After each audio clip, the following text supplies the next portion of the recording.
Isang magandang araw sa inyong lahat, mga minamahal naming tagapakinig. Muli, narito na naman ang inyong lingkod upang samahan kayo sa isang panibagong paglalakbay ng puso't isipan. Sinasabi nilang may mga sugat na kahit kailan ay hindi na kayang hilumin ng panahon. Ngunit paano kung ang lunas ay hindi pala matatagpuan sa paglimot, kundi sa isang di inaasahang pagtatagpo na babago sa lahat? Halina't pakinggan natin ang kwento ni na Alon at Hiraya. Katahimikan. Iyon ang tanging yaman ni Alon Del Mar na hindi niya kailanman hinangad. Ang katahimikan sa loob ng kanyang penthouse office ay mas malakas pa sa ugong ng lungsod ng mga tala sa ibaba. Isang katahimikang bumabalot sa bawat sulok ng mamahaling kasangkapan, sa bawat hibla ng Persian carpet, at sa bawat pulgada ng salaming pader na naglalayo sa kanya sa mundo. Mula sa kanyang kinatatayuan, tanaw niya ang kanyang 6 na taong gulang na anak, si Liam. Nakaupo ito sa isang maliit na mesa sa gilid. Hawak ang isang lapis at blangkong papel. Ang mga mata ng bata ay malalim, tila isang balon na walang katapusang lungkot. Para sa isang batang hindi pa naranasan ang lahat, tila pasan na nito ang buong daigdig. Lumapit si Alon. Sa papel, gumuhit si Liam ng 3 tao. Isang mataas na lalaki, isang maliit na bata sa tabi nito, at isang babae. Ngunit ang iginuhit na babae ay malabo, halos walang mukha, na tila isang multo na pilit na binubura ng pambura. Napakuyom si Alon ng kanyang mga kamao. 2 taon. 2 taon na mula nang huling narinig ni Alon ang boses ng kanyang anak. 2 taon na mula nang ang salitang papa ay naging isang pangarap na lamang. Ang katahimikan ni Liam ang kanyang araw-araw na parusa. Isang paalala ng araw na yon kung kailan nawala sa kanila si Clarissa. Anak, bulong ni Alon, isang salitang kinain din ng katahimikan. Hindi lumingon si Liam. Bumalik si Alon sa bintana. Pilit na itinuon ang pansin sa mga gusali at maliliit na sasakyan sa ibaba. Isa siyang hari sa kanyang tore, pero hindi niya kayang pasukin ang kaharian ng sarili niyang anak. Ano pa ang silbi ng lahat ng yaman at kapangyarihan kung hindi niya kayang pawiin ang lungkot sa mga mata ni Liam? At doon, sa gitna ng kanyang pag-iisip, isang malakas na kalabog sa salamin ang biglang gumulat sa kanya. Napapitlag si Alon. Isang anino ang dumaan sa kanyang bintana, kasunod ng isang nakabibinging tunog ng kumakalansing na bakal. Agad siyang dumungaw at ang kanyang nakita ay nagpatigil sa pagtibok ng kanyang puso. Isang gondola ng mga window cleaner ang nakabitin ng pahilis. Isa sa mga kable nito ay napigtas at malayang humahampas sa hangin. At sa loob ng gondolang yon, 2 katao ang desperadong nakakapit para sa kanilang buhay. Isang babae at isang maliit na bata. Ang sumunod na mga segundo ay tila bumagal. Nakita niya ang takot sa mga mata ng babae habang mahigpit nitong yakap ang umiiyak na bata. Ang isa pang kable ay nagsimulang magpakita ng mga senyales ng pagkasira. Paisa-isang bumibitaw ang mga hibla nito. Wala nang oras. Hindi na nag-isip si Alon. Ang instinct na protektahan ang iba ay biglang nanaig sa kanyang pagiging manhid.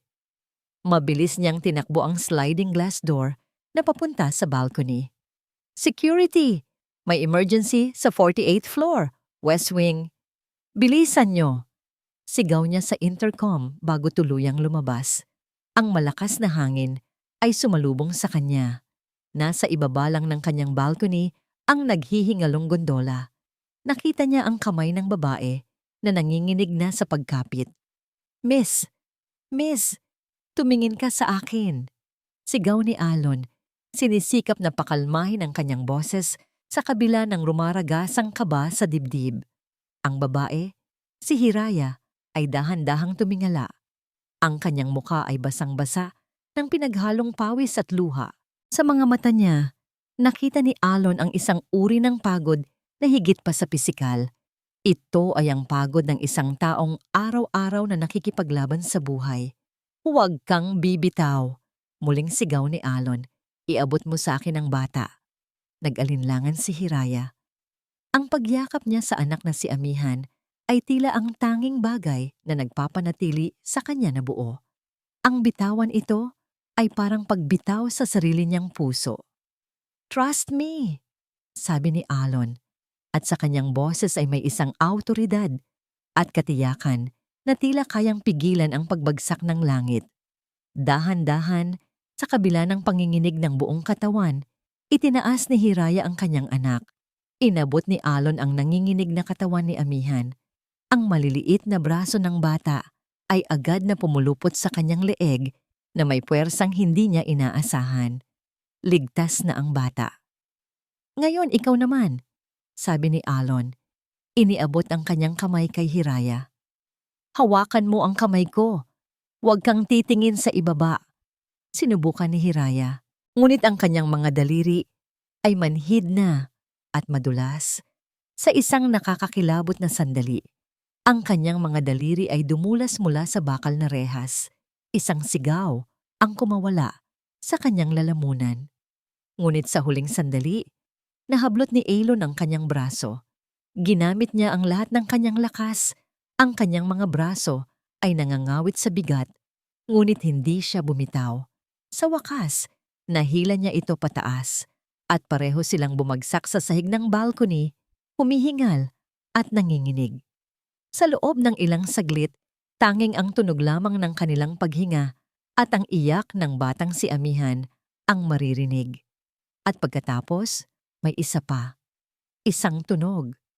Hindi salita, kundi isang hikbi na may kasamang sigaw. Isang tunog na puno ng takot at pag-aalala. Agad na napalingon si Alon sa loob. Nakatayo sa may pintuan si Liham. Ang kanyang mga kamay ay nakatakip sa kanyang bibig na bahagyang nakaawang. Ang kanyang mga mata ay nanlalaki. Nakatitig, hindi kay Alon, kundi sa babaeng nakahandusay sa sahig. Napatayo si Alon na tila nakakita ng isang himala. Ang kanyang anak.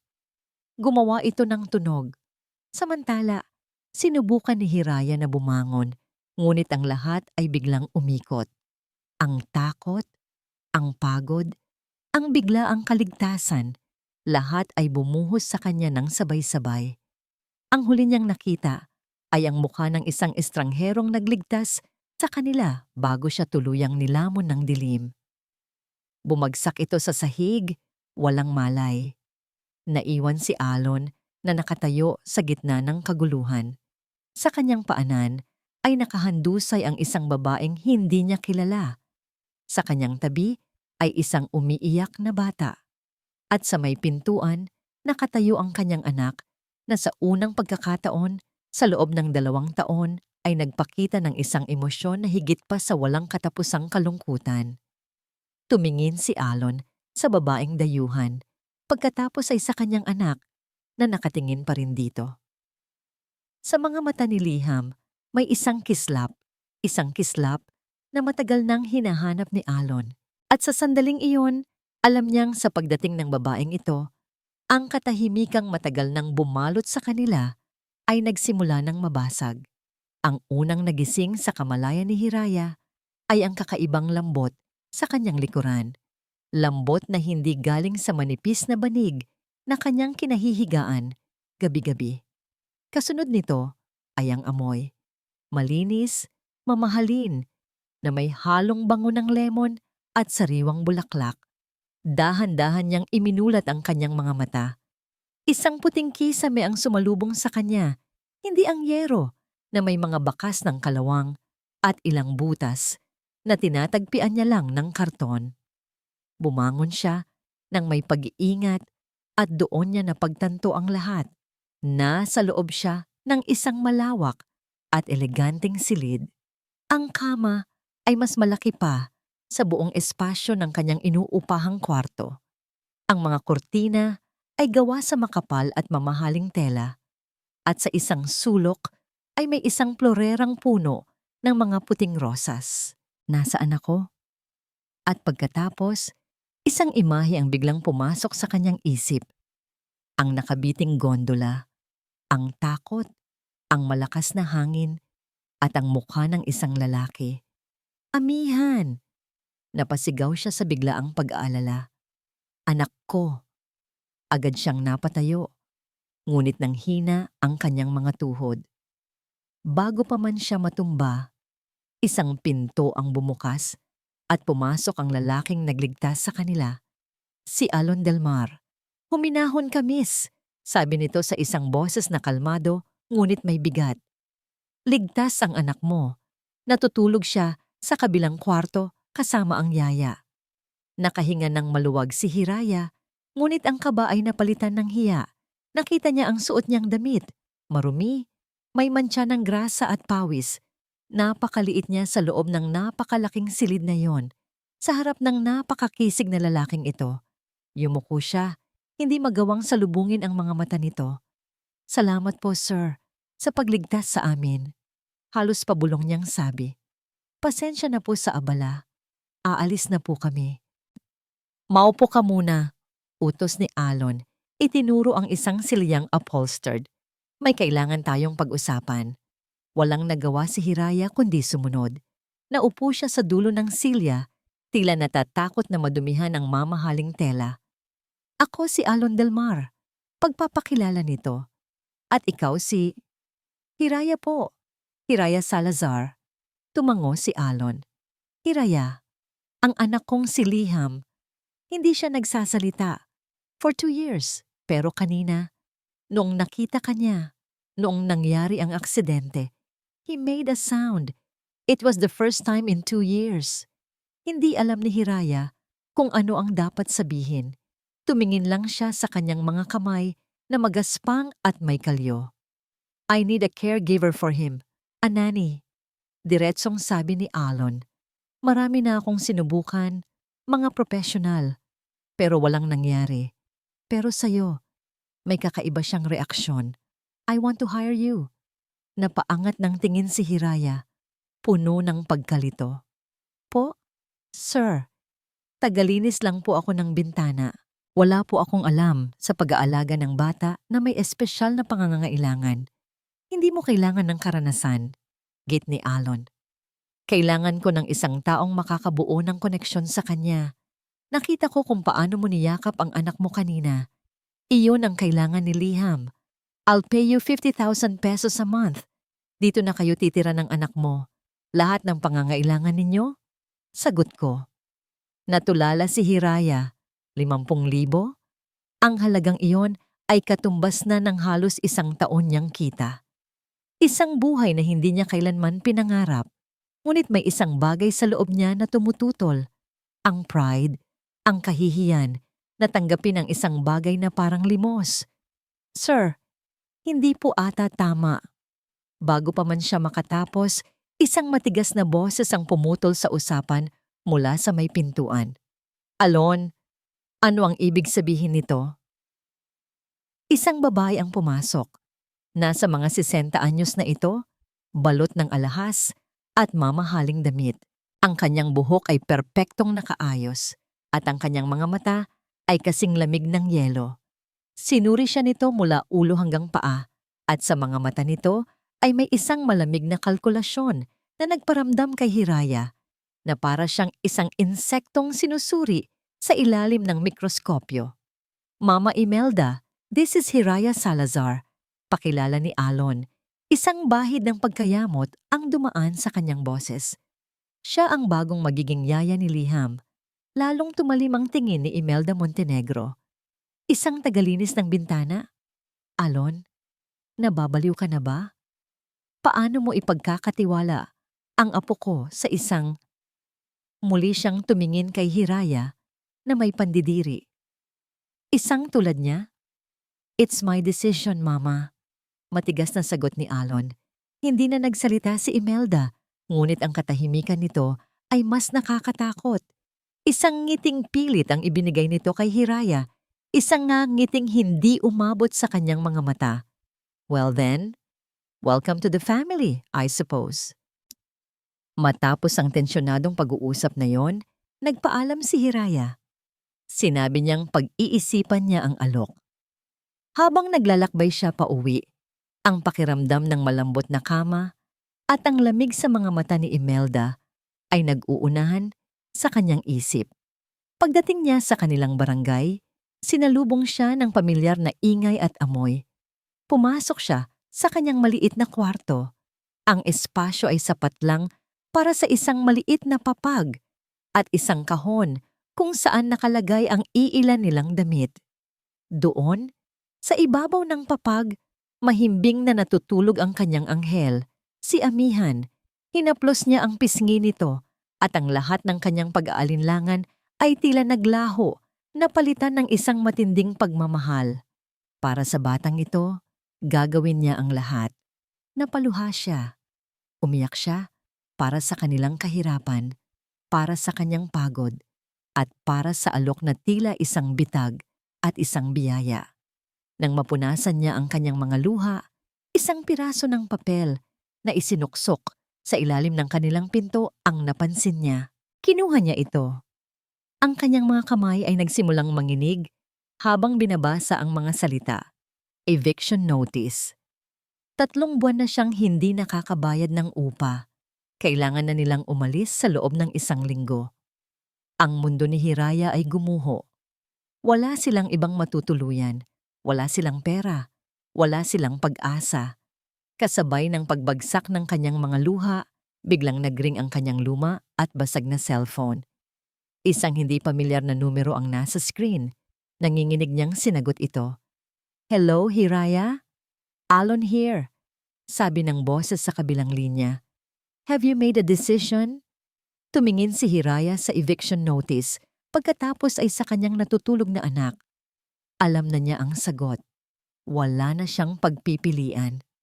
Mula sa bintana ng kanyang opisina, sa loob ng mansyon, pinanood ni Alon Del Mar ang pagdating nila. Isang lumang taxi ang huminto sa harap ng malawak na fountain ng kanyang tahanan. Unang bumaba si Hiraya, bit-bit ang isang malaking, luma, at medyo yuping bag na gawa sa plastik. Sumunod ang anak nitong si Amihan, yakap-yakap ang isang maliit at kupas ng teddy bear na tila nag-iisa nitong yaman. Nakita ni Alon ang pagkamangha sa mga mata ng mag-ina habang tinitingala nila ang mansyon. Para silang 2 langgam na napadpad sa isang palasyo. May kung anong kumirot sa puso ni Alon.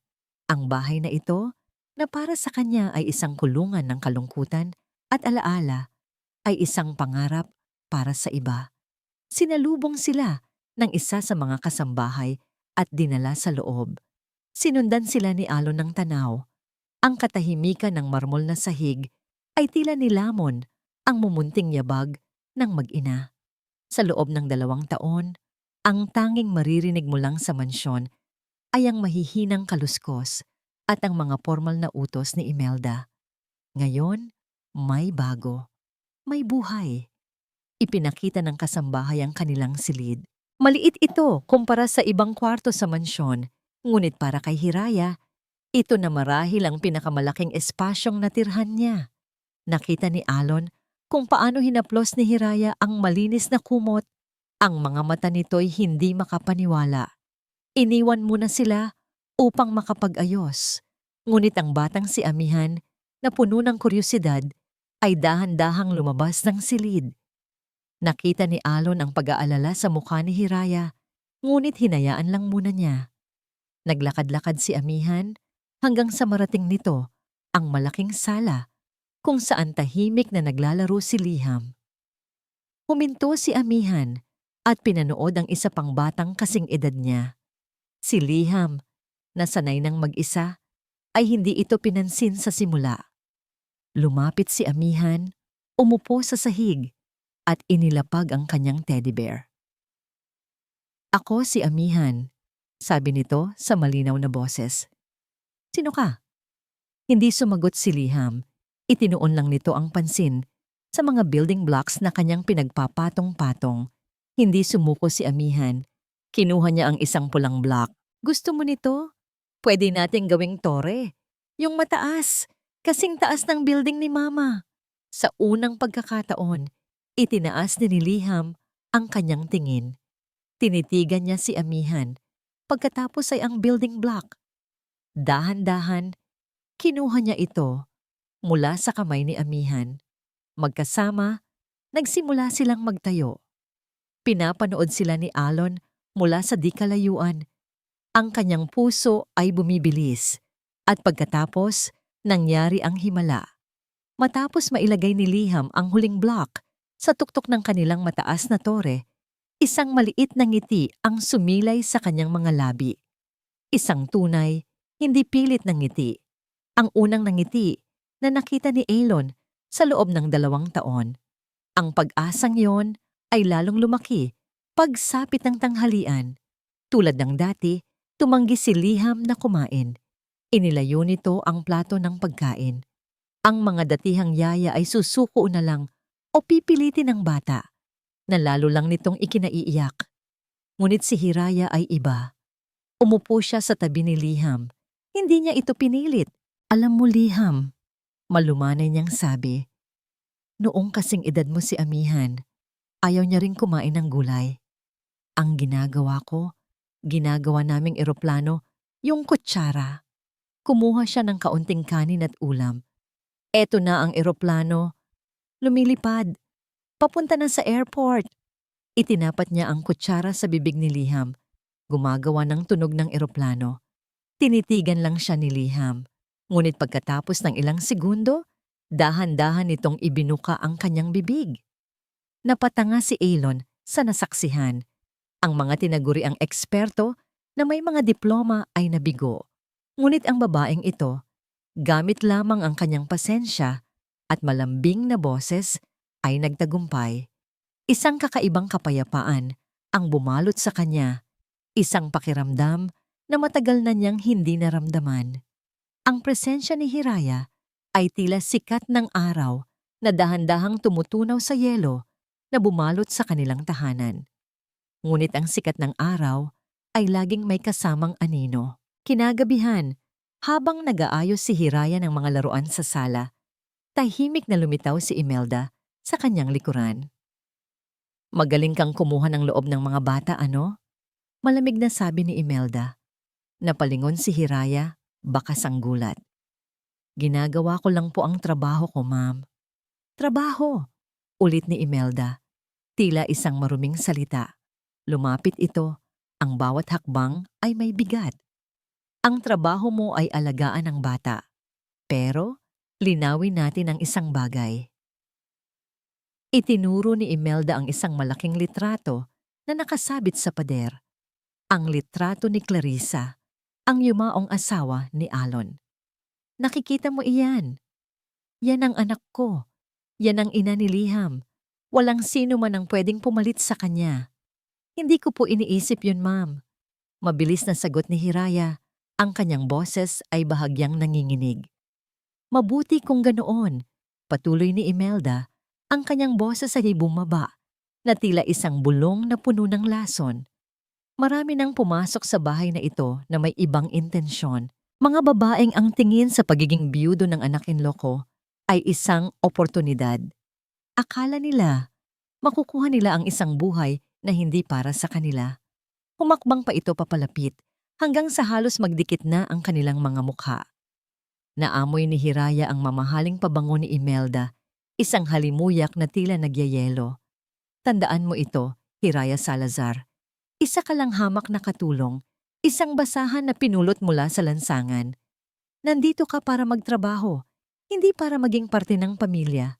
At sa oras na makita kong lumalagpas ka sa linya, sisiguraduhin kong babalik ka sa putik na pinanggalingan mo na mas masahol pa sa dati. Hindi nakakibo si Hiraya. Ang bawat salita ay tila isang punyal na tumatarak sa kanyang puso, pumapatay sa anumang mumunting pag-asa at kagalakan na naramdaman niya sa buong araw. Ang init at liwanag na dala ng ngiti ni Liham at ng halakhak ni Amihan ay biglang nilamon ng malamig na dilim na nagmumula sa babaeng nasa harap niya. Tumalikod na si Imelda, iniwan si Hiraya na nakatayo roon, nanginginig.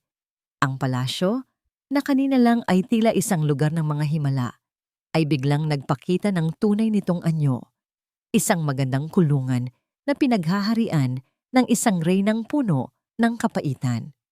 Mula sa ikalawang palapag, sa isang siwang sa pagitan ng mga haligi, nasaksihan ni Alon ang lahat. Hindi niya narinig ang mga salita, ngunit nakita niya ang takot sa mukha ni Hiraya at ang pagbabanta sa tindig ng kanyang biyenan. Nakaramdam siya ng galit, ngunit sa ilalim ng galit na yon, may isa pang damdamin, paghanga. Paghanga sa katatagan ng babaeng iyon na sa kabila ng lahat ay nananatiling nakatayo. Bumalik si Hiraya sa kanyang silid na mabigat ang dibdib. Nadatnan niyang mahimbing nang natutulog si Amihan, yakap pa rin ang kupas nitong teddy bear. Humiga siya sa tabi nito, pinagmasdan ng payapang mukha ng kanyang anak. Ang lugar na ito ay maaring isang palasyo ng lungkot, at ang reyna nito ay maaring isang halimaw. Ngunit para sa kinabukasan ng anghel na ito, titiisin niya ang lahat. Haharapin niya ang bawat anino, gaano man ito kadilim. Iyon ang kanyang binitawang pangako sa sarili bago siya tuluyang kinain ng pagod at dinala ng antok. Lumipas ang mga araw sa mansyon na may bagong ritmo. Para kay Hiraya, ang bawat umaga ay isang maingat na sayaw. Isang sayaw ng pag-iwas sa matatalim na tingin ni Imelda at ng dahan-dahang pagpasok sa tahimik na mundo ni Liham. Naging kanlungan niya ang dalawang bata. Ang walang malay na halakhak ni Amihan at ang unti-unting pagbabalik ng kislap sa mga mata ni Liham ang nagsilbi niyang baluti laban sa lamig ng paligid. Isang hapon, habang abala si Hiraya sa pagtutupi ng mga damit sa sala, napansin niyang nawawala si Liham. Natagpuan niya ito sa isang bahagi ng mansyon na bihirang puntahan, ang music room. Nakatayo ang bata sa harap ng isang grand piano na nababalutan ng puting kumot, tila isang natutulog na higante. Dahan-dahang itinaas ni Liham ang kumot, inilalantad ang itim at puting mga tiklado na nababalot sa alikabok. Gamit ang isang daliri, pinindot niya ang isang tiklado. Isang malungkot at matagal na tunog ang umalingaw-ngaw sa katahimikan ng silid. Isang nota na tila puno ng pangungulila. Nilapitan ni Hiraya ang bata. "Maganda ba?" Mahinahon niyang tanong. Hindi sumagot si Liham, ngunit hindi rin nito inalis ang kanyang daliri sa tiklado. Naupo si Hiraya sa sahig at kinandong si Liham, isinandal ang ulo nito sa kanyang dibdib. Naramdaman niya ang bahagyang panginginig ng munting katawan nito. May kung anong alaala ang binuksan ng tunog na iyon para sa bata. Isang alaalang hindi nito kayang isatinig. At sa sandaling iyon, isang himig ang kusang lumabas sa mga labi ni Hiraya. Isang himig na matagal na niyang hindi inaawit. Ito ay isang lumang kundiman, isang oyayi na kinakanta sa kanya ng kanyang ina noong siya'y bata pa. Sa kanilang maliit na dampa sa probinsya, ang mga salita ay simple, tungkol sa mga bituin at sa payapang gabi. Ngunit ang melodiya ay puno ng pagmamahal at kapanatagan. Tulog na, bunso kong mahal. Ang gabing payapa'y hintay. Sinimulan niyang iugoy ng marahan si Liham, kasabay ng kanyang pag-awit. Unti-unti, naramdaman niyang nag-relax ang katawan ng bata. Ang kanyang paghinga ay bumagal at naging malalim. Dahan-dahan, ipinikit ni Liham ang kanyang mga mata. At sa wakas, isang payapang ekspresyon ang pumalit sa lungkot sa mukha nito. Sa di kalayuan, kararating lang ni Alon mula sa opisina. Pagod ang kanyang isip at katawan, pasan ang bigat ng mga desisyon at problema sa kumpanya. Ngunit pagpasok niya sa pinto, isang pamilyar na himig ang sumalubong sa kanyang pandinig at tila isang kidlat na tumama sa kanyang puso. Natigilan siya. Ang kanyang briefcase ay halos mabitawan niya. Ang himig na iyon, ang kantang iyon. Agad siyang dinala ng kanyang alaala sa nakaraan. Nakita niya si Clarissa, ang kanyang yumaong asawa, na nakaupo sa tabi ng kuna ni Liham habang kinakanta ang eksaktong himig na iyon. Ang boses ni Clarissa ay parang musika mismo, mahinhin, malambing, puno ng pagmamahal. Nakita niya ang sarili na nakatayo sa may pintuan, pinapanood ang kanyang mag-ina at nararamdaman ang isang kaligayahang abot langit. Isang matamis na alaala na ngayon ay sinusugatan siya ng libo-libong karayom ng pighati. Sinundan niya ang pinanggagalingan ng awit at natagpuan niya sila sa music room. Nakita niya si Hiraya habang kinakandong ang kanyang natutulog na anak. Inaawit ang kanta ni Clarissa. Ang eksena ay halos kapareho ng kanyang alaala. Ngunit iba ang mga tauhan. Isang halo ng gulat, sakit, at isang damdaming hindi niya mapangalanan ang bumalot sa kanya. Hinintay niyang matapos ang kanta.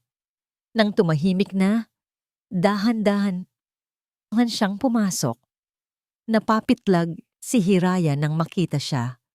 "Sir Alon, kanina pa po ba kayo?" Hindi agad sumagot si Alon. Ang kanyang mga mata ay nakatuon kay Liham na mahimbing na natutulog sa kandungan ni Hiraya. "Ang kantang yan." Nagsimula siya. Ang kanyang boses ay garalgal. Saan mo natutunan yan?" "Ah, yun po ba?" sabi ni Hiraya, medyo naguguluhan sa kakaibang reaksyon ni Alon. "Oyay po yan sa akin ng nanay ko. Mula pa po pagkabata. Yan na ang kinakanta niya." Isang mapait na nangiti ang sumilay sa labi ni Alon. Isang malungkot na pagkakataon. "My late wife," mahina niyang sabi, at ito ang unang pagkakataon na binanggit niya si Clarissa kay Hiraya. She used to sing that exact same song to Liham. Biglang naunawaan ni Hiraya ang lahat. Ang lungkot sa mga mata ni Alon, ang reaksyon ni Liham sa piano. Ang kantang para sa kanya ay simbolo ng pagmamahal ng ina, ay para sa kanila'y isang masakit na paalala ng isang kawalan. "Pasensya na po," sabi niya, puno ng sinseridad. "Hindi ko po sinasadya," umiling si Alon. "No, it's all right." For the first time, he looks peaceful. Nagkaroon sila ng isang sandali ng katahimikan, isang pag-unawa na hindi nangangailangan ng mga salita. Sa sandaling iyon, hindi sila amo at katulong. Sila ay dalawang taong nakakita ng kapayapaan sa gitna ng kanilang mga sariling kalungkutan. Kinagabihan, hindi makatulog si Alon. Ang himig ay paulit-ulit na tumutugtog sa kanyang isipan. Bumangon siya para uminom ng tubig. Habang naglalakad siya sa pasilyo, napansin niyang bahagyang nakaawang ang pinto ng silid ni Hiraya. May liwanag mula sa loob. Akala niya'y gising pa ito, ngunit nang sumilip siya, ibang eksena ang kanyang nakita. Nandoon si Imelda. Nakatalikod ito, ngunit kitang-kita niya ang ginagawa nito. Dahan-dahan nitong binubuksan ang mga drawer ni Hiraya. Pinakikialaman nito ang iilang damit na nakatupi roon. Pagkatapos, kinuha nito ang luma at yuping plastic bag ni Hiraya at sinimulang halongkatin ang laman. Napakuyom ng kamao si Alon. "Mama," tawag niya. Ang kanyang boses ay mababa, ngunit puno ng babala. "Anong ginagawa mo?" Nagulat si Imelda at nabitawan ang bag. Mabilis itong humarap, pilit nang ngumingiti. "Alon anak, nag-aalala lang ako. Sinisigurado ko lang na malinis ang mga gamit na ipinapasok niya sa pamamahay na ito. Hindi natin alam kung saan niya nanggaling." Ang palusot ay mahina at puno ng paghamak. Tinitigan ni Alon ang kanyang biyenan. Hindi siya naniwala kahit isang salita. Nakita niya ang tunay na kulay sa likod ng maskara nito. Ang pagdududa, ang galit, ang pagnanais na sirain ang anumang bagay na nagdudulot ng kahit katiting na pagbabago sa kanilang malungkot na mundo. Hindi na muling nabanggit ni Alon ang insidente ng paghalongkat ni Imelda sa gamit ni Hiraya. Ngunit ang pangyayaring iyon ay nag-iwan ng isang lamat sa kanilang relasyon, isang hindi nakikitang pader na naghihiwalay sa kanila sa iisang hapagkainan. Para kay Alon, ang bawat umaga ay tila pag-upo sa isang korte kung saan si Imelda ang taga-usig at si Hiraya, kahit wala roon, ang siyang nasasakdal. Isang umaga, habang nagkakape si Alon, tahimik na inilapag ni Imelda ang isang brown envelope sa ibabaw ng mesa. Hindi sa gusto kong manghimasok, Alon. Panimula nito sa isang boses na punuong niyang huwad na pag-aalala. Pero bilang lola ni Liham, karapatan kong malaman kung sino ang kasama niya sa iisang bubong. Tinitigan ni Alon ang envelope. Pagkatapos ay ang kanyang biyanan. Ano yan? Ipinasiyasat ko lang naman ang background ng babaeng yan, sabi ni Imelda. Dahan-dahang itinutulak ang envelope palapit kay Alon. Para na rin sa kapakanan nating lahat, lalo na ng apo ko. Sa simula, tumanggi si Alon. Isang malaking paglapastangan ito sa pagkatao ni Hiraya. Ngunit ang pagpupumilit ni Imelda na binalutan ng mga salitang pag-aalala at seguridad ay parang lason na dahan-dahang kumakalat. Sa huli, binuksan niya ito. Ang laman ay hindi mga criminal records. Mas malala pa. Naroon ang mga litrato ng tinitirhan ni Hiraya, ang mga listahan ng kanyang mga utang sa sari-sari store, ang mga record ng kanyang mga pinagtrabahuhang construction site. Isang koleksyon ng kahirapan at desperasyon. Hindi ko siya hinuhusgahan, Alon. Malambing na sabi ni Imelda habang tinitingnan ni Alon ang mga papel. Pero ang isang taong gipit na gipit ay kayang gumawa ng mga bagay na hindi natin inaasahan. Itigil mo na yan, Mama. Maring sabi ni Alon. Isinasara ang envelope. Ngunit huli na. Ang mga imahe ay naitanim na sa kanyang isipan. Ang babaeng nakikita niya bilang simbolo ng pag-asa ay biglang nagkaroon ng anino ng isang desperadong estranghero. Ang lason ay nagsimula ng kumalat. Kinahapunan, ang mga salita ni Imelda ay tila nagkaroon ng katuparan. Nasa library si Hiraya, tinutulungan si Liham sa mga puzzle nito. Si Amihan naman ay masayang naglalaro ng kanyang mga kotse-kotsehan sa pasilyo. Ilang saglit lang, isang malakas na iyak ang kanilang narinig. Agad silang nagtakbuhan palabas. Nakita nila si Amihan na nakaupo sa paanan ng engranding hagdanan, umiiyak habang hawak ang kanyang tuhod na may maliit na galos. Sa tabi niya ay isang laruang robot. Unang dumating sa eksena si Imelda na tila nagmula sa kung saan. Diyos ko, anong nangyari? Sigaw nito, ang kanyang boses ay puno ng pagkataranta. Kinuha niya si Amihan at hinarap si Hiraya na kararating lang. Hiraya, nasaan ka ba? Tingnan mo ang nangyari sa anak mo. Napabayaan mo. Pasensya na po, ma'am. Kasama ko po si Liham sa library. Nanginginig na paliwanag ni Hiraya habang sinusubukang kunin si Amihan mula kay Imelda. Kahit na, sigaw ni Imelda, sapat na para marinig ng ibang mga kasambahay na nagsimula ng magsilip. Ito ba ang klase ng pag-aalaga na ibinibigay mo? Paano kung mas malala pa ang nangyari sa kanya? Paano kung si Liham ang nadisgrasya? Dumating si Alon na naalarma sa ingay. Nakita niya ang eksena. Si Amihan na umiiyak, si Hiraya na namumutla, at si Imelda na tila isang nag-aapoy na dragona. Anong nangyayari dito? Tanong ni Alon. Tingnan mo, Alon! Sumbong ni Imelda. Itinuturo ang nagasgas na tuhod ni Amihan na parang isang malubhang sugat.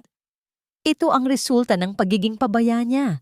Pera lang ba talaga ang habol mo dito, kaya pati ang sarili mong anak ay hindi mo mabantayan? Ang huling pangungusap ay isang direktang sampal sa pagkatao ni Hiraya. Kitang-kita ni Alon ang luhang namuo sa mga mata nito. Tama na, Mama, malakas na sabi ni Alon. Kinuha niya si Amihan mula kay Imelda at ibinigay kay Hiraya. Aksidente lang yan at wala kang karapatang pagsalitaan siya ng ganyan. Pinakiramdaman niya ang galit na kumukulo sa loob niya. Galit para sa kawalang hiyaan ni Imelda.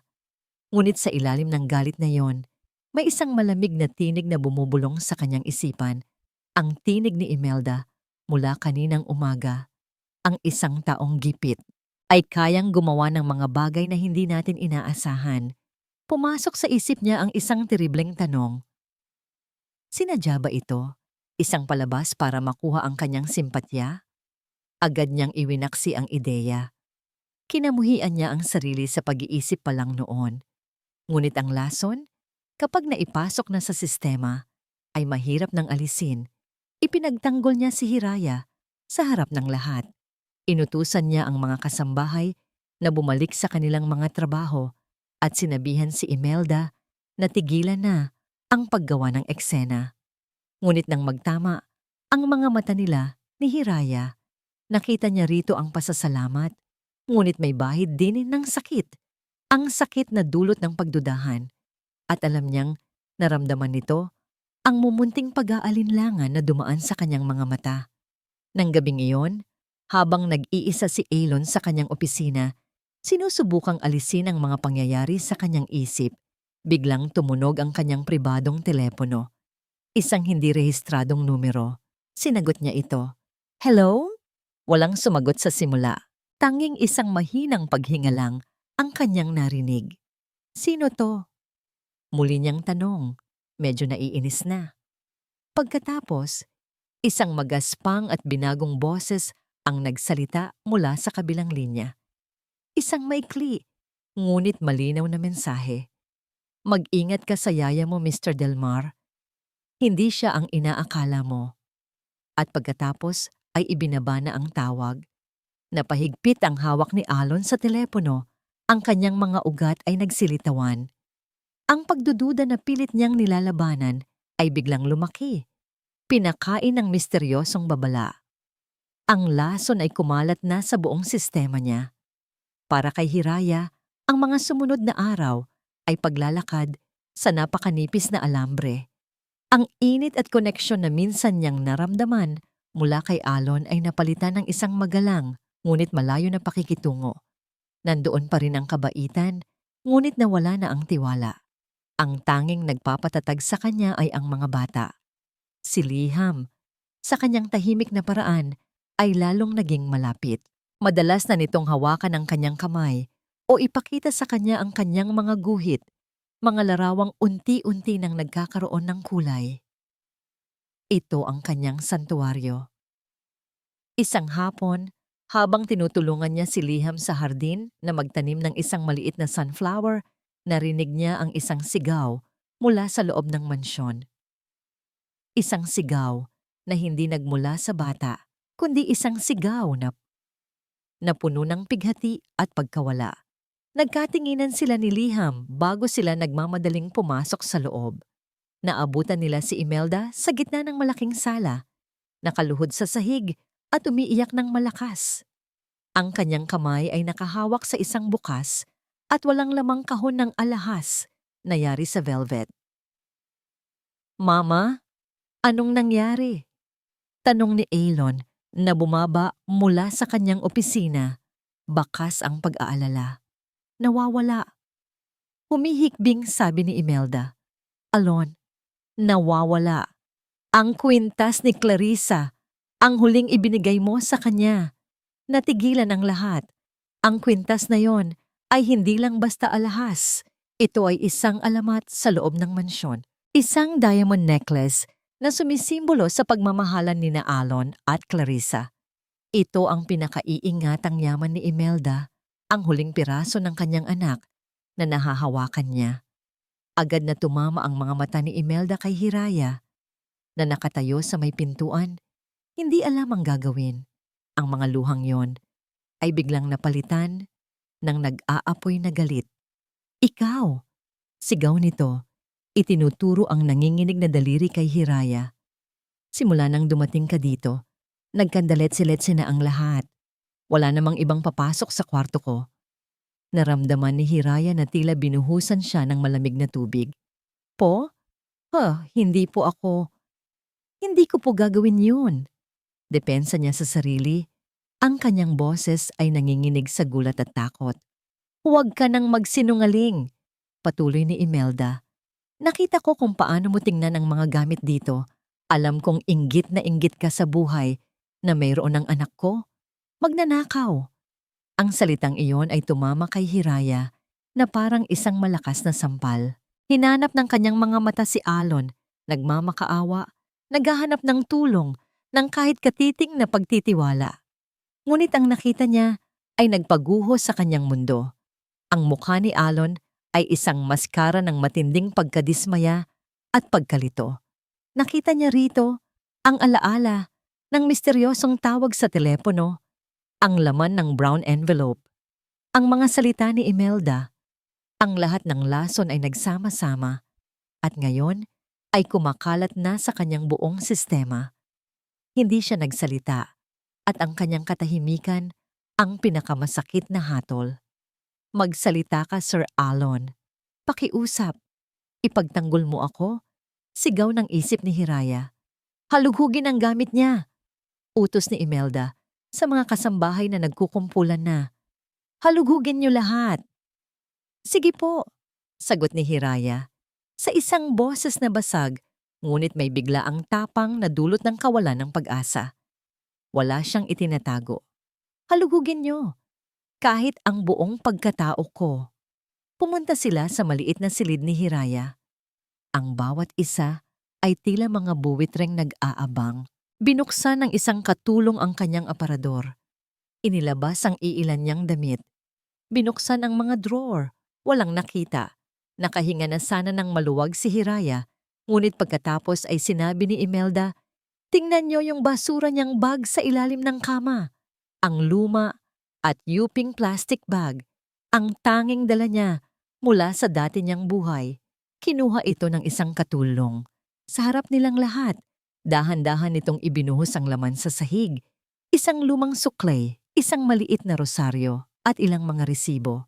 At pagkatapos, isang bagay ang gumulong mula sa loob, kumikinang sa ilalim ng ilaw ng chandelier. Ang kwintas, isang kolektibong paghinga ng gulat, ang narinig sa silid. Napatitig si Hiraya sa mga diamante na nakakalat sa maruming sahig, katabi ng kanyang mga abang pag-aari. Ang kanyang isip ay hindi maproseso ang nangyayari, tila isang masamang panaginip. Hindi, bulong niya, paulit-ulit. Hindi akin yan. Paano? Paano yan napunta dyan? Tumingin siya kay Alon. Ang pag-aalinlangan sa mukha nito kanina ay napalitan na ng isang malamig at matigas na ekspresyon. Ang hatol ay naibigay na. Naramdaman ni Hiraya ang pagbagsak ng kanyang buong mundo. Ang tiwalang sinubukan niyang buuin, ang respeto na gusto niyang kamtin, lahat ay naging abo sa isang iglap. Ang lalaking nagligtas sa kanya mula sa bingit ng kamatayan ay siya ngayong nagtutulak sa kanya sa isang bangin na mas malalim pa. Tumawag kayo ng pulis. Mahinahon, ngunit may finality na sabi ni Imelda. Isang ngiti ng tagumpay ang naglalaro sa kanyang mga labi. Ang sumunod na mga pangyayari ay malabo na para kay Hiraya. Ang pagdating ng dalawang unipormadong pulis, ang pagbasa ng kanyang mga karapatan, ang malamig na bakal ng posas sa kanyang mga pulso. Habang inilalabas siya mula sa mansyon, napadaan sila sa sala. At doon, nakatayo si Liham. Ang kanyang mga mata ay nanlalaki sa takot at pagkalito. Nakita niya ang kanyang ate Hiraya, ang nag-iisang taong nagpangiti at nagpaawit muli sa kanyang mundo na kinukuha ng mga estranghero.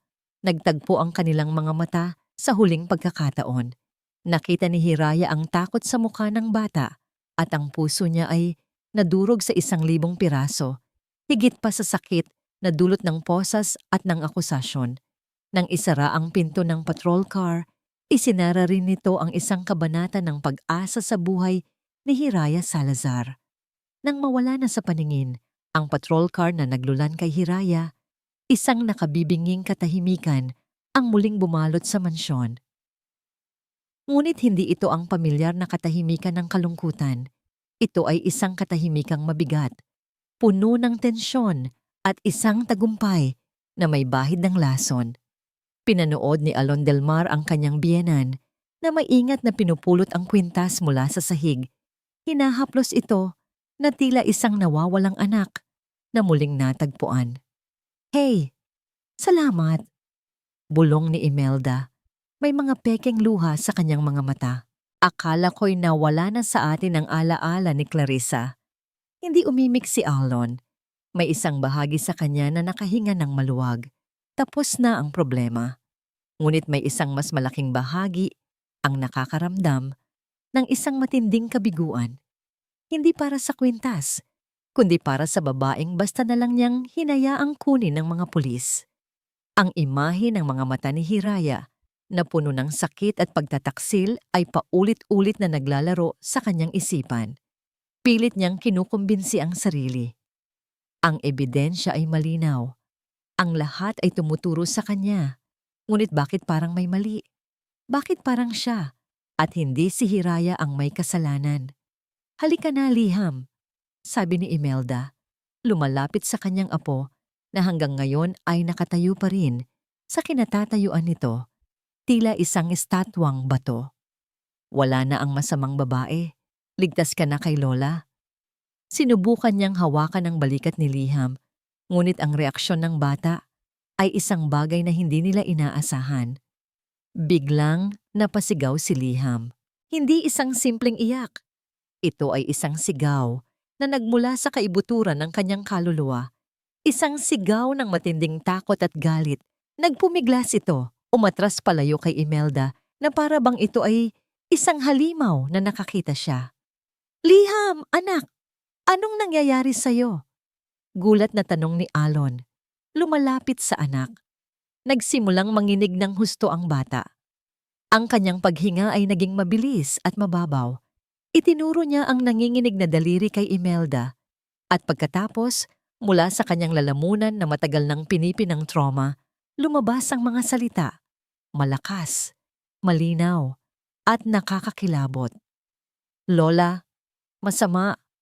Natigilan ng lahat. Maging ang mga kasambahay na naglilinis ng kalat ay napahinto. Si Alon ay tila napako sa kanyang kinatatayuan, hindi makapaniwala sa kanyang narinig. Anong sabi niya? Naguguluhang tanong ni Imelda. Ang pagkukunwari ay biglang nabura sa kanyang mukha. Hindi pinansin ni Liham ang kanyang lola. Tumingin ito ng diretso sa kanyang ama. Ang mga mata nito ay puno ng luha at desperasyon. Ang kanyang bibig ay muling bumuka at sa pagkakataong ito, mas malinaw at mas apurado. Camera! Sigaw nito. Ang munting boses ay umalingaw-ngaw sa malawak na sala. Papa! Camera! Camera! Ang salitang yon ay tumama kay Alon na parang isang sampal sa mukha. Bigla niyang naalala ang maliit na security camera na ipinalagay niya sa kisame ng silid ni Liham. Isang maliit na nannycam na halos nakalimutan na niya, ipinakabit niya noon para masubaybayan ang pagtulog ng bata kung sakaling magkaroon ito ng night terrors. Nanlamig ang buong katawan ni Alon. Isang terribleng posibilidad ang biglang pumasok sa kanyang isipan, isang ideyang napakasama na halos hindi niya kayang isipin. Anong kamera ang sinasabi ng batang to? Kinakabahang tanong ni Imelda. Sinisubukang bawiin ang kontrol sa sitwasyon. Nag-hallucinate na yata siya dahil sa takot sa babaeng yon. Ngunit hindi na nakikinig si Alon. Mabilis siyang tumakbo paakyat sa hagdan patungo sa kanyang opisina. Ang puso niya'y dumadagundong sa kanyang dibdib. Sa likod niya, naririnig niya ang mga yapak ni Imelda na sumusunod. Alon, saan ka pupunta? Huwag mong paniwalaan ang bata. Nabigla lang siya. Naupo si Alon sa harap ng kanyang computer, ang kanyang mga kamay ay nanginginig habang binubuksan ang security software. Ilang click lang, at ang live feed mula sa camera ay lumabas sa screen. Ngunit hindi ang live feed ang kailangan niya. Ang kailangan niya ay ang recording. Hinahanap niya ang timestamp. Ilang minuto bago ang pagkakatuklas na nawawala ang kwintas. Natagpuan niya ito. Pinindot niya ang play. Ang video ay malinaw. Unang lumabas sa screen si Liham.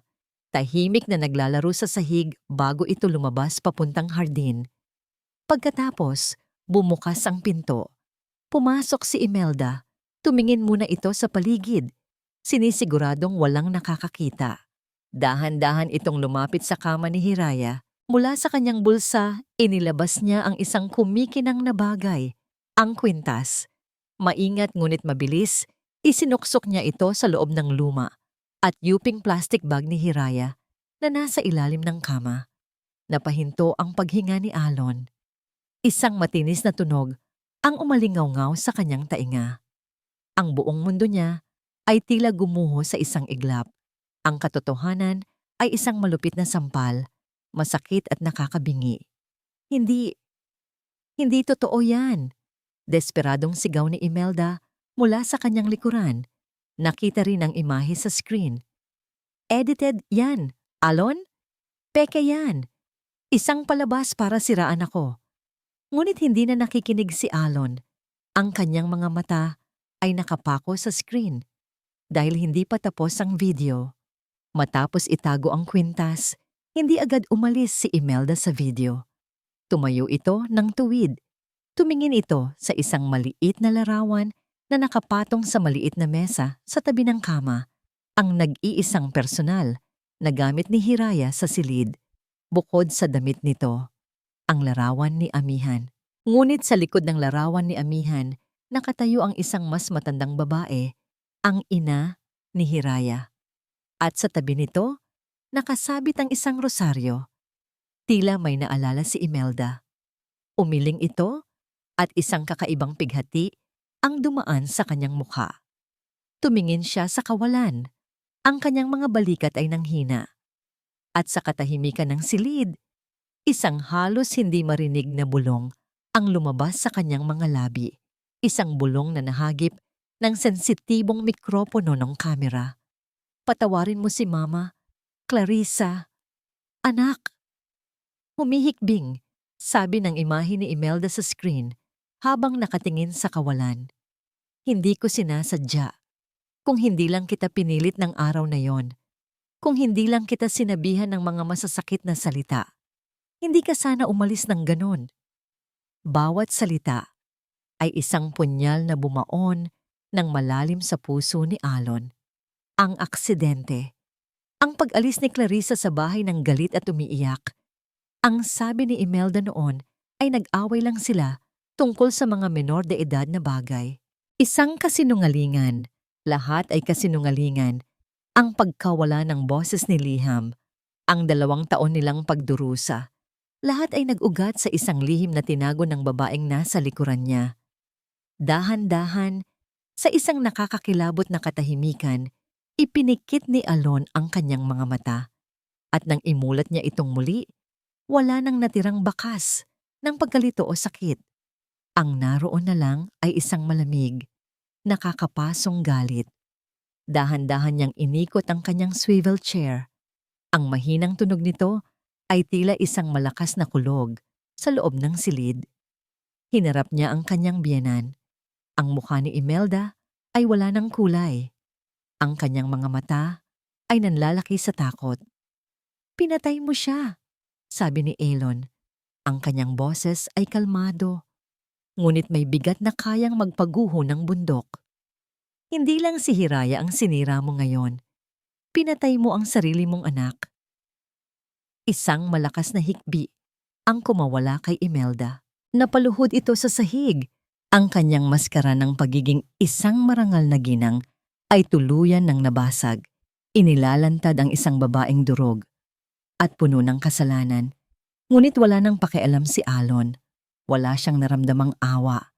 Ang tanging nasa isip niya ay si Hiraya, ang inosenteng babae na kanyang hinusgahan, ang babaeng kanyang sinaktan, ang babaeng nasa presinto ngayon dahil sa kanya. Kasalanan ko to. Mabilis siyang napatayo. Kinuha niya ang kanyang wallet at ang susi ng kanyang sasakyan. Hindi niya pinansin ang humahagulgol na babae sa sahig. Nilagpasan niya ito na para bang hindi ito nag-e-exist. Bawat hakbang niya ay mabilis at may bigat. Kailangan niyang itama ang kanyang pagkakamali. Kailangan niyang bawiin ang isang bagay na mas mahalaga pa kaysa sa nawawalang kwintas. Ang dignidad ng isang babaeng Wala namang ibang ginawa, kundi magdala ng liwanag sa madilim nilang buhay.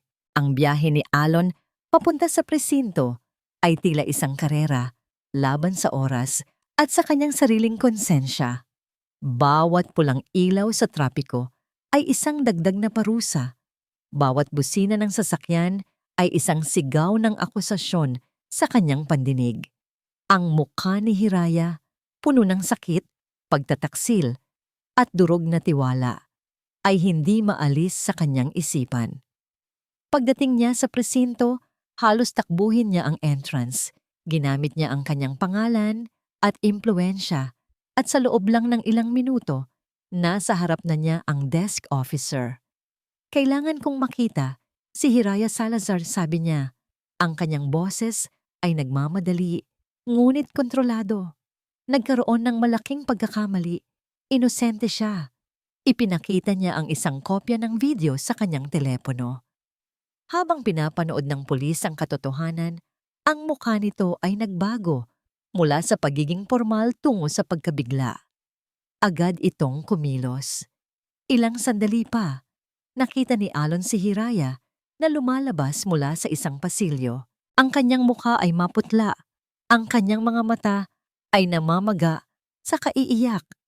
Nang makita niya si Alon, walang emosyon ang kanyang mukha. Tila isang pader na yelo ang humarang sa pagitan nila. Hiraya, I'm so sorry. Simula ni Alon, ang bawat salita ay puno ng bigat ng kanyang pagsisisi. Nalaman ko na ang lahat. Si Imelda, siya ang may gawa ng lahat. Tumingin lang sa kanya si Hiraya. Ang mga mata nito ay blanko. Hindi ito nagsalita. Pinalaya ka na, sabi ni Alon. Pwede ka nang umuwi. Umuwi? Mahinang tanong ni Hiraya. At sa unang pagkakataon, isang emosyon, isang mapait na emosyon, ang gumuhit sa kanyang mukha. Saan? Sa mansyon niyo. Sa lugar kung saan ang tingin sa akin ay isang magnanakaw? Hindi. Itatama ko ang lahat. Pangako ni Alon. Halika na. Ihahatid kita. Ang biyahe pabalik sa mansyon ay puno ng isang mabigat na katahimikan. Nang pumasok sila sa pinto, ang eksena ay tila isang nagyelong larawan mula sa isang trahedya. Si Imelda ay nakaupo pa rin sa sahig ng opisina. Ang kanyang mamahaling damit ay gusot. Ang kanyang makeup ay kumalat na dahil sa luha. Tumingala ito nang marinig sila.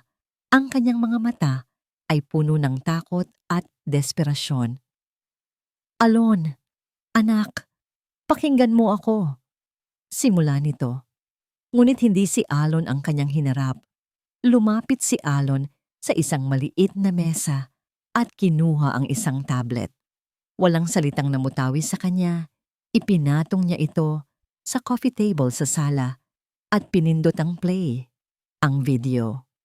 Pinanood ni Imelda ang kanyang sariling pagtataksil, ang bawat galaw, ang bawat salita. At pagkatapos, pinanood niya ang kanyang sariling pag-amin sa kasalanan tungkol kay Clarissa. Ang kanyang mga hikbi ay naging malakas na hagulgol. Hindi ko sinasadya. Sigaw niya nakatingin kay Alon. Nag-away kami, oo. Ayokong umalis siya. Sinabi kong hindi niya kayang mabuhay nang wala ako, na mahina siya. Pero hindi ko alam na gagawin niya yon. Pero ginawa niya. Malamig na sabi ni Alon. At sa loob ng 2 taon, hinayaan mong ako ang sisihin ko sa sarili ko. Hinayaan mong manatiling pipi ang anak ko dahil sa isang lihim na binuhat mo. At para lang pagtakpan ng kasalanan mong yan, handa kang sirain ang buhay ng isang inosenteng tao. Tumingin si Alon kay Hiraya na tahimik na nakatayo sa isang sulok, isang tahimik na saksi sa pagguho ng isang pamilya. Patawarin mo ako, Alon. Hiraya, patawarin niyo ako. Pagmamakaawa ni Imelda, umiling si Alon. Ang kapatawaran ay hindi mo makukuha sa akin, Mama, at lalong hindi sa kanya. Lumapit siya sa telepono. Bibigyan kita ng 1 oras para mag-impake at umalis sa bahay na ito. Ano hindi? Hindi mo pwedeng gawin sa akin to. Saan ako pupunta? Hindi ko na problema iyan, sabi ni Alon. At sa kanyang boses, narinig ni Hiraya ang finality. Tapos na ang lahat. Umakyat si Alon sa kanyang silid, hindi na muling lumingon. Naiwan si Hiraya at si Imelda sa sala. Tumingin si Imelda kay Hiraya. Ang mga mata nito ay puno ng pinaghalong galit at pagsusumamo. Masaya ka na? Sabi nito sa isang basag na boses. Nakuha mo na ang gusto mo. Nasira mo na ang pamilya namin. Walang sinabi si Hiraya. Tinalikuran niya lang ito at naglakad papunta sa silid kung saan naghihintay si Amihan na inalagaan ng isang pinagkakatiwalaang kasambahay habang wala siya. Pagpasok niya sa silid, agad siyang niyakap ng kanyang anak. Ang mainit na yakap ni Amihan, ang tanging bagay na nagparamdam sa kanya ng katotohanan sa gitna ng lahat ng kasinungalingan. Maya-maya, bumukas ang pinto. Pumasok si Alon, kasama si Liham. Ang dalawang bata ay nagkatinginan at nagyakapan na rin. Isang reunion ng dalawang kaibigang pinaghiwalay. Hiraya, sabi ni Alon. Ang kanyang boses ay malumanay. Manatili ka. Please, kailangan ka namin. Kailangan ka ni Liham. Tumingin si Hiraya sa kanya. Ang kanyang mga mata ay kalmado na. Ngunit may isang distansyang hindi pa rin maabot. Naayos mo na ang pangalan ko, Mr. Delmar. Salamat doon. Alon, please call me Alon. Salamat, Alon. Pagtatama niya. Pero hindi ko kayang manatili. Sa isang lugar kung saan sa isang iglap lang, ang tiwala ay pwedeng mawala. Ang bawat salita ay isang katotohanang mahirap lunukin para kay Alon. Aalis na kami bukas ng umaga. Bago pa man makasagot si Alon, kinuha ni Hiraya ang kanyang telepono at lumabas sa balcony. May tinawagan siya. Hello? Oo, ako ito. Gusto ko lang sabihin na tapos na ang usapan natin. Paumanhin sa abala. Ibinaba niya ang tawag. Tumingin siya kay Alon na sumunod pala sa kanya. Ang muka ay puno ng tanong. Ang abogado ko. Paliwanag ni Hiraya. Naisip kong magsampa ng kaso. Pero ayoko na ng gulo. Gusto ko na lang ng kapayapaan. Tumalikod siya at pumasok muli sa silid. Isinara niya ang pinto. Iniwan si Alon sa labas. Mag-isa, kasama ang malamig na hangin ng gabi at ang bigat ng isang katotohanang masakit. Ang pagpapatawad ay hindi isang bagay na maibibigay niya sa sarili niya. At ang pagkawala ni Hiraya ay isang parusang ngayon pa lang niya nararamdaman. Umalis si Hiraya kinaumagahan. Tulad ng sinabi niya, walang mahabang paalam.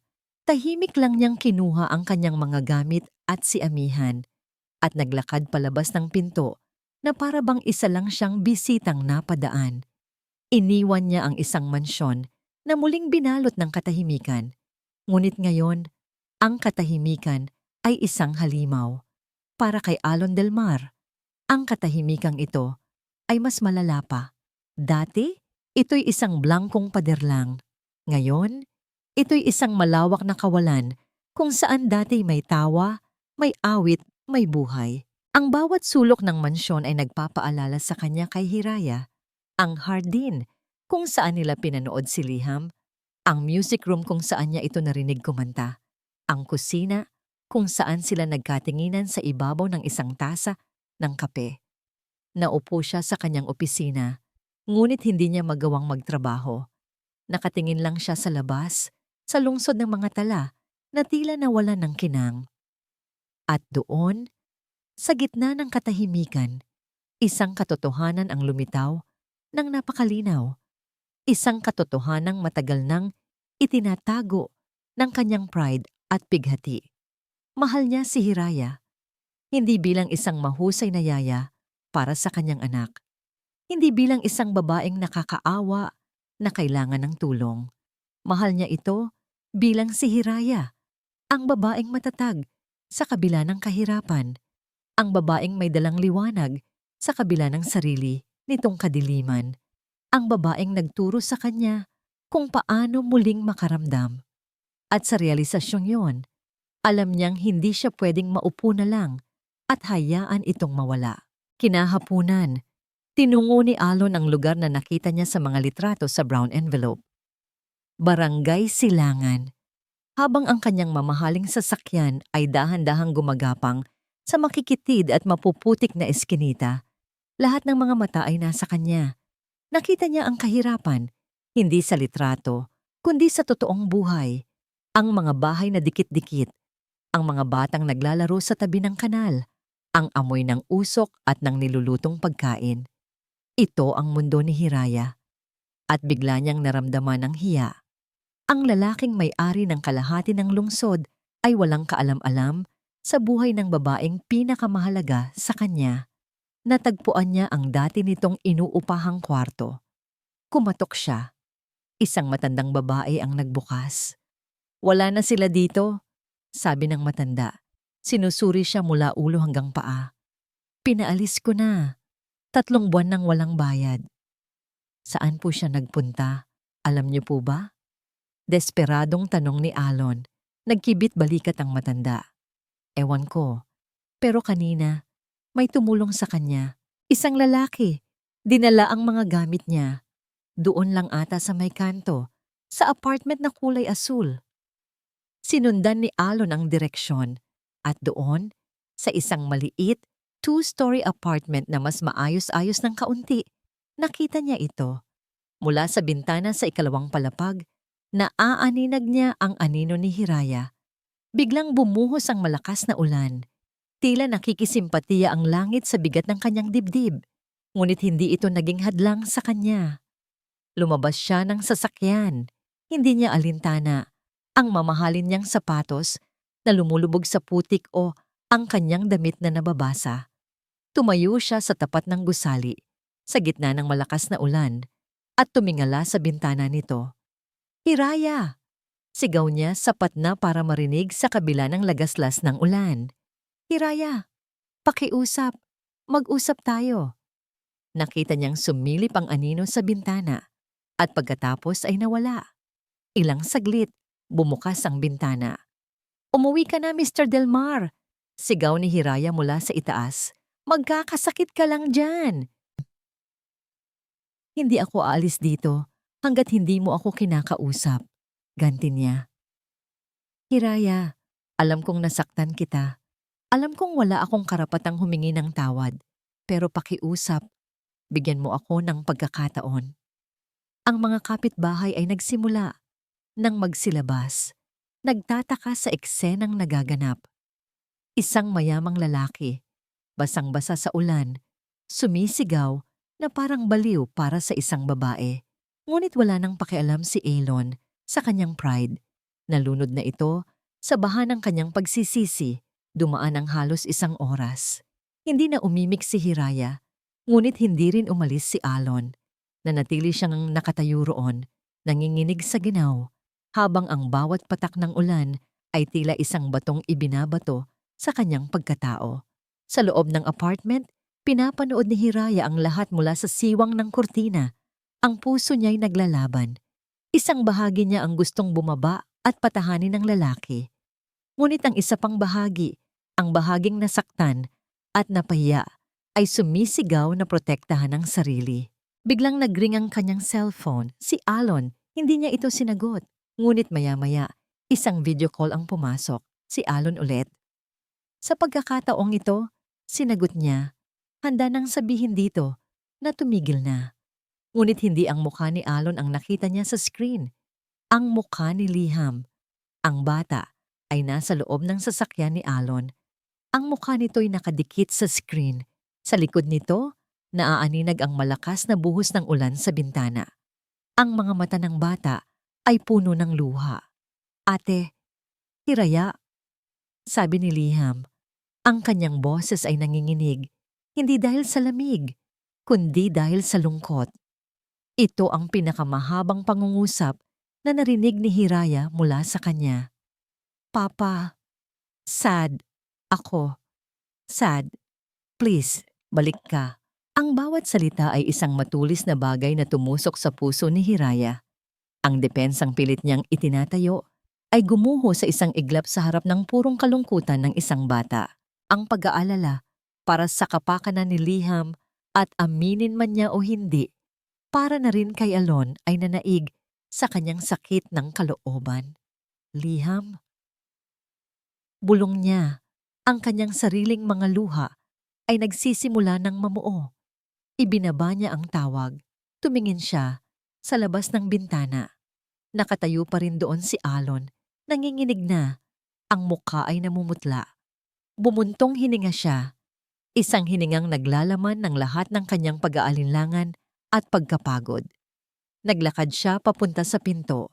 Kinuha niya ang isang payong na nakasabit sa gilid. Bumaba siya ng hagdanan. Ang mga usisero sa paligid ay nagbigay daan. Dahan-dahan siyang lumapit sa lalaking naghihintay sa gitna ng ulan. Hindi nagsalita si Alon nang makita siya. Tinitigan lang siya nito. Ang kanyang mga mata ay puno ng pasasalamat, pag-asa at matinding pagsisisi. Inabot ni Hiraya ang payong. Ang kanilang mga daliri ay nagdikit sa hawakan. Isang maikling sandali ng init sa gitna ng lamig. Pumasok ka na sa sasakyan mo, sabi ni Hiraya. Ang kanyang boses ay kalmado, ngunit ang init sa kanyang mga mata ay hindi maitatago. Umuwi ka na. Kailangan ka ni Liham. Bago pa man makasagot si Alon, idinagdag niya ang mga salitang babasag sa puso nito. Pero ang kwento natin, tapos na. Tinalikuran niya ito at naglakad pabalik sa apartment. Isinara niya ang pinto. Iniwan si Alon na nakatayo sa ilalim ng payong, mag-isa. Hawak nito ang pananggalang sa ulan, ngunit alam niyang huli na ang lahat. Ang bagyo sa loob ng puso niya ay nagsisimula pa lamang. Ang mga salitang tapos na ay umalingaw-ngaw sa isipan ni Hiraya sa loob ng isang linggo. Sinubukan niyang bumalik sa dati. Naghahanap ng trabaho sa araw. Inaalagaan si amihan sa gabi.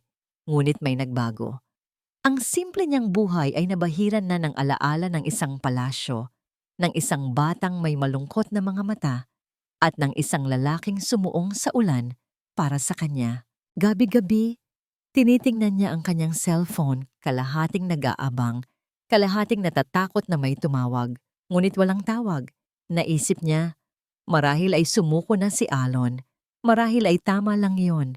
Isang gabi, habang nanonood siya ng balita sa isang maliit at lumang telebisyon, isang pamilyar na pangalan ang kanyang narinig. Delmar. Agad niyang nilakasan ang volume. Lumabas sa screen ang isang reporter nakatayo sa harap ng isang malaking gusali ng korte. Ang headline sa ibaba, Custody Battle for Delmar Hair. Naramdaman ni Hiraya ang panlalamig ng kanyang buong katawan. Ayon sa reporter, nagsampa ng petisyon si Imelda Montenegro para sa solong kustodya ng kanyang apo, si Liham Delmar, ang kanyang basihan. Si Alon ay emotionally unstable at unfit na maging ama, na pinalala pa ng kanyang poor judgment sa pagkuha ng isang disgraced nanny with a questionable background. Ang disgraced nanny ay siya. Ginamit ni Imelda ang kasinungalingan na siya mismo ang gumawa para siraan hindi lang siya, kundi pati na rin si Alon. Biglang nag-flash sa screen ang isang maikling video clip ni Alon na papalabas ng korte. Pinalilibutan ng mga reporter. Ang mukha nito ay pagod at tila 10 taon ang itinanda. Mr. Delmar, totoo po ba na ang mental health ng inyong anak ay lalong lumala dahil sa dati niyang yaya? Tanong ng isang reporter. Totoo po bang may plano kayong kasuhan ang naturang yaya? Tanong ng isa pa. Hindi sumagot si Alon. Tumingin lang siya sa kamera at sa isang iglap, tila nagtama ang kanilang mga mata sa pamamagitan ng screen. Nakita ni Hiraya ang bigat na pasan nito, ang labang kinakaharap nito ng mag-isa. At sa sandaling iyon, ang lahat ng sakit, galit at pride na nararamdaman niya ay naglaho. Ang pumalit ay isang matinding pag-aalala. Hindi niya ito hahayaan. Hindi niya hahayaang gamitin ni Imelda ang kanyang pangalan para saktan ang isang batang wala namang ibang ginawa, kundi ang maging mabuti sa kanya. Hindi niya hahayaang mag-isa si Alon sa laban na ito. Kinabukasan, gumawa si Hiraya ng isang desisyon na babago sa kanilang lahat. Isinuot niya ang kanyang pinakamatinong damit, dinala si Amihan sa isang kapitbahay at sumakay ng bus papunta sa lungsod ng mga tala. Pagdating niya sa harap ng mansyon ng mga Delmar, sandali siyang natigilan. Ang lugar na minsan niyang tinuring na simula ng mga isang pangarap at naging dulo ng isang bangungot ay nasa harap niya muli. Ngunit ngayon, bumalik siya hindi bilang isang yaya o isang biktima. Bumalik siya bilang isang kakampi. Pinindot niya ang doorbell. Isang nagulat na kasambahay ang nagbukas. "Nandyan po ba si Mr. Delmar?" tanong niya. Nasa opisina si Alon, nakatitig sa isang tumpok ng mga legal na dokumento nang ibalita ng kasambahay kung sino ang dumating. Agad siyang napatayo, hindi makapaniwala. Mabilis siyang bumaba. At doon, nakita niya si Hiraya na nakatayo sa gitna ng kanyang sala. Muli, "Hiraya," sabi niya. Ang kanyang boses ay puno ng gulat at isang pag-asang hindi niya inaasahan. "Anong ginagawa mo dito?" "Napanood ko ang balita." Simpleng sagot ni Hiraya. Tumingin ito ng diretso sa kanyang mga mata at nakita ni Alon ang isang bagong determinasyon dito. "Hindi ko hahayaang manalo siya gamit ang kasinungalingan, lalo na kung idinadamay niya ang pangalan ko para saktan si Liham." Napangiti si Alon, isang tunay at pagod na ngangiti. "Sinubukan kong ayusin to ng mag-isa. Ayokong madamay ka pa." "Dinamay na niya ako," matigas na sabi ni Hiraya. "At hindi ako pwedeng tumayo na lang at manood. Kung kailangan mo ng testigo, kung kailangan mo ng tulong, narito ako. Haharapin natin siya. Ang mga salitang yon, natin. Ang simpleng salitang yon ay tila isang sinag ng araw na tumagos sa madilim na ulap na bumabalot kay Elon. Hindi na siya nag-iisa. Sa mga sumunod na araw, ang mansyon ay naging kanilang war room. Magkasama nilang pinag-aralan ang kaso kasama ang mga abogado ni Alon.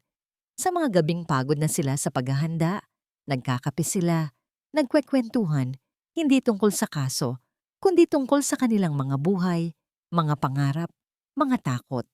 Ang pader na yelo sa pagitan nila ay unti-unting natunaw, pinalitan ng isang mas malalim na pag-unawa at respeto.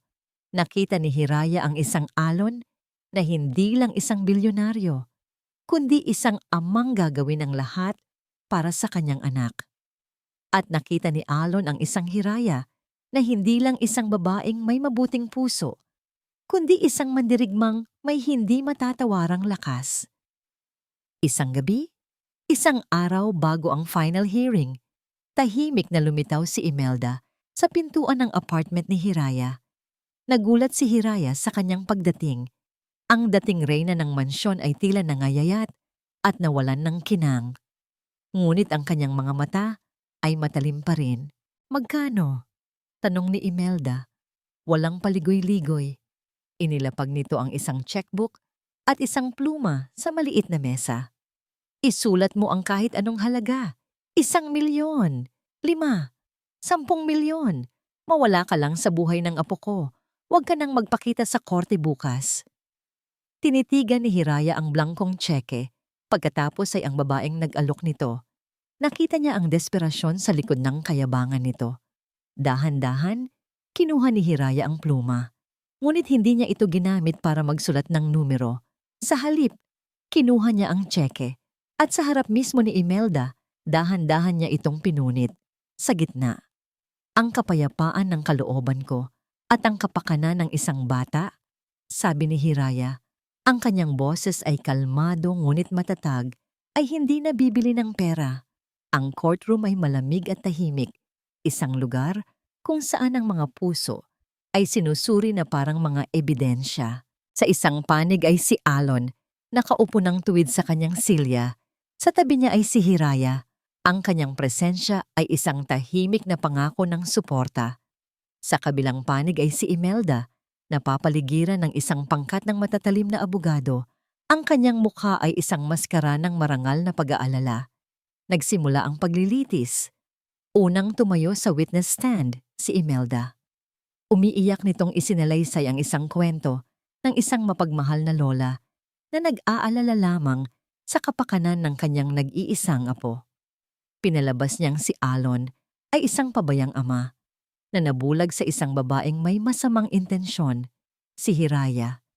Ginamit niya ang bawat kasinungalingan, bawat kalahating katotohanan para ipinta ang isang larawan ng panganib at kapabayaan. Nang si Hiraya na ang tinawag para tumestigo, naramdaman niya ang titig ng lahat. Kinalma niya ang kanyang sarili at nagsimulang magsalita. Hindi siya nagbigay ng mga akusasyon. Hindi siya naglabas ng galit. Sa halip, simple at tapat niyang ikinuwento ang mga araw niya sa mansyon. Ikinuwento niya ang tungkol sa isang batang lalaki na natatakot sa mundo, na dahan-dahang natutong ngumiti muli. Ikinuwento niya ang tungkol sa pagguhit, sa paglalaro, sa isang awit na nagdala ng kapayapaan. Hindi po ako isang eksperto, sabi ni Hiraya. Ang kanyang boses ay malinaw at matatag, diretsong nakatingin sa hukom. Isa lang po akong ina. At ang nakita ko po kay Mr. Delmar ay hindi isang pabayang ama. Ang nakita ko po ay isang amang nasasaktan, isang amang nawawalan ng pag-asa, ngunit hinding-hindi sumusuko para sa kanyang anak. Ang pag-ibig po ay hindi nasusukat sa pera o sa dami ng oras na magkasama kayo. Patuloy niya, ang kanyang mga mata ay bahagyang lumuha. Nasa pag-unawa po iyon, nasa pagpapagaling ng mga sugat na hindi nakikita. At iyon po ang nakita kong ginagawa ni Alon para kay Liham, araw-araw. Ang kanyang mga salita ay tapat at nagmula sa puso, at nag-iwan ito ng isang malalim na impresyon sa loob ng silid. Maging ang abogado ni Imelda ay nahirapang sirain ang kanyang kredibilidad. Ngunit ang pinakamahalagang sandali ay dumating ng huli. Bilang bahagi ng proseso, kinausap ng hukom si Liham ng pribado sa kanyang chambers, kasama ang isang child psychologist. Pagkatapos ng ilang minuto, bumalik silang lahat sa courtroom. Mr. Delmar, Mrs. Montenegro, sabi ng hukom sa isang seryosong tono. Nakausap ko na po ang bata at nais kong marinig ninyo mismo mula sa kanya ang kanyang saloobin. Bibigyan ko siya ng pagkakataong pumili kung kanino niya gustong sumama. Isang mabigat na katahimikan ang bumalot sa silid. Ito na ang sandali ng katotohanan. Dahan-dahang bumaba si Liham mula sa kanyang upuan. Ang lahat ng mga mata ay nakatuon sa maliit na batang ito na siyang sentro ng lahat ng gulo. Naglakad siya papunta sa gitna. Huminto siya. Tumingin muna siya kay Imelda, ang kanyang lola. Nakita niya ang isang mukha na puno ng pag-asa at pag-aari. Pagkatapos, tumingin siya sa kanyang ama, si Alon. Nakita niya ang isang mukha na puno ng pag-aalala, takot, ngunit higit sa lahat, puno ng walang hanggang pagmamahal. At sa huli, tumingin siya kay Hiraya. Nakita niya ang isang mukha na nagbigay sa kanya ng ngiti, ng awit, at ng pakiramdam na ligtas. Dahan-dahan, naglakad si Liham. Hindi papunta kay Imelda, hindi rin diretso kay Alon. Naglakad siya papunta sa pagitan ni na Alon at Hiraya. At doon, sa harap ng korte, sa harap ng lahat, ginawa niya ang isang bagay na nagpatahimik sa lahat. Hinawakan niya ang kamay ng kanyang ama. Pagkatapos, hinawakan niya ang kamay ni Hiraya. Pinagsiklop niya ang kanilang mga kamay at pagkatapos ay hinawakan niya ang mga ito ng mahigpit gamit ang kanyang dalawang maliliit na kamay. Tumingala siya sa hukom at sa isang boses na malinaw at hindi nanginginig, sinabi niya ang mga salitang magiging huling hatol. Sila po, sabi ni Liham, tinitingnan ang magkahawak na kamay ni na Alon at Hiraya. Sila, pamilya ko. Isang kolektibong paghinga ang narinig sa buong silid. Naramdaman ni Hiraya ang init ng kamay ni Alon at ang higpit ng hawak ni Liham. Ang mga luha na kanina pa niya pinipigilan ay tuluyan ng bumuhos. Mga luha ng kaluwagan, ng pasasalamat, at ng isang kaligayahang hindi niya akalaing mararamdaman niya muli. Tumingin siya kay Alon na nakatingin din sa kanya. Ang mga mata nito'y nangungusap ng lahat ng hindi masabi ng mga labi. Sa kabilang panig ng silid, napasandal si Imelda sa kanyang upuan na tila nawalan ng lahat ng lakas. Ang kanyang mga abogado ay tahimik. Ang kanyang mga kasinungalingan ay gumuho. Ang kanyang pinaglalaban ay nawala sa isang iglap, hindi dahil sa desisyon ng korte, kundi dahil sa simpleng katotohanan mula sa bibig ng isang bata. Natalo siya. Tinitigan niya ang 3 taong magkakahawak kamay sa gitna. Isang sirang lalaki, isang hamak na babae, at isang batang pinili nila. Isang bagong pamilya na nabuo mula sa mga piraso ng pamilyang siya mismo ang sumira. Walang imik, tahimik na tumayo si Imelda. Habang ang lahat ay nakatuon sa masayang tagpo sa gitna, dahan-dahan siyang naglakad palabas ng courtroom, mag-isa. Ang kanyang bawat hakbang ay mabigat. Dala-dala ang bigat ng kanyang mga kasalanan at ang pasanin ng isang hinaharap na haharapin niyang walang kasama. Lumipas ang 6 na buwan. Ang mansyon ng mga Delmar, na dati isang palasyo ng lungkot, ay isa na ngayong tahanan. Ang dating nakabibinging katahimikan ay napalitan na ng ingay. Isang magandang ingay. Ang halakhak ni Amihan na umaalingaw-ngaw sa pasilyo. Ang boses ni Liham na masayang nagkukwento tungkol sa kanyang mga bagong guhit. At ang malambing na tunog ng piano na muling tumutugtog. Isang umaga, ang eksena sa almusal ay isang perpektong larawan ng masayang kaguluhan. Akin yan, sabi ni Amihan. Pilit na inaagaw ang huling piraso ng hotdog mula sa plato ni Liham. Hindi, ako ang nauna, sagot ni Liham, mahigpit na hinahawakan ang kanyang tinidor. Nasabi ni Mama Hiraya, sharing is caring. Napangiti si Hiraya habang naglalagay ng kanin sa mga plato. Liham, tama yan. Amihan, mayroon pa dito anak. Okay po, Mama, sabay na sagot ng 2 bata. Sa kabisera ng mesa, nakaupo si Alon, hindi bilang isang CEO, kundi bilang isang ama. Pinapanood niya ang lahat. Ang puso niya'y puno ng isang kaligayahang hindi kayang bilhin ng lahat ng kanyang pera.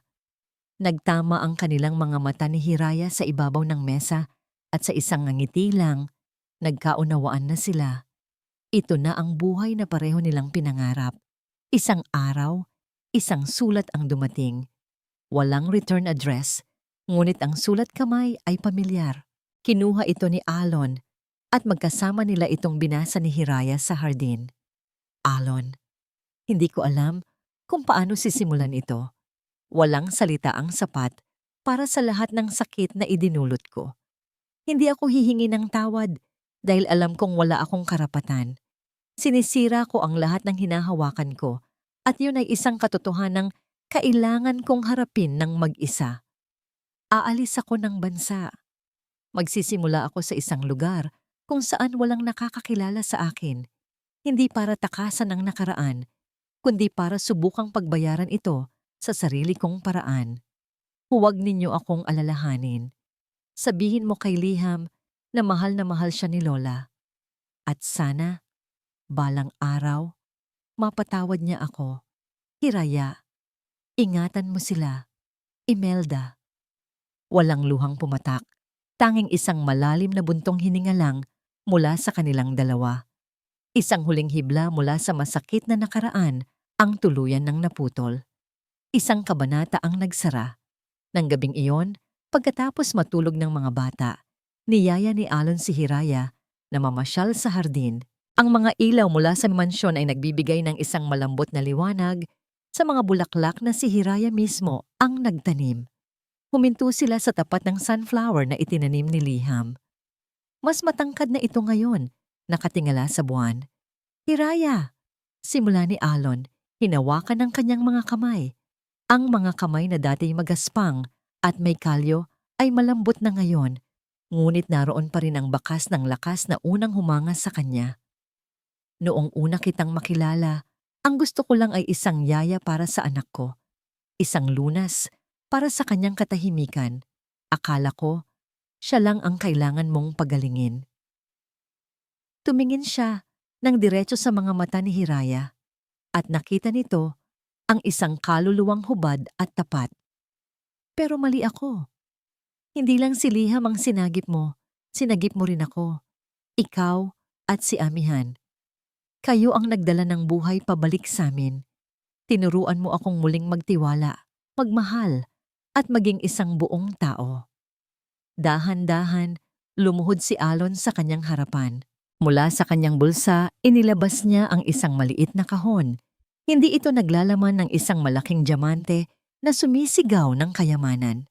Sa halip, isa itong simpleng singsing na may maliit na batong kumikinang na parang isang bituin. Hiraya Salazar, ayoko nang maging amo mo. Gusto kong maging katuwang mo sa buhay. Gusto kong maging asawa mo. Pakakasalan mo ba ako? Tumulo ang mga luha ni Hiraya, ngunit sa pagkakataong ito, ang mga ito'y dalisay na luha ng kaligayahan. Wala nang bakas ng sakit o takot. Oo, bulong niya. Oo, Alon, pakakasalan kita. Isinuot ni Alon ang singsing sa kanyang daliri at sa ilalim ng liwanag ng buwan, sa gitna ng hardin na sila ang bumuhay, sila'y naghalikan isang halik na selyo ng lahat ng kanilang pinagdaanan at simula ng kanilang walang hanggan.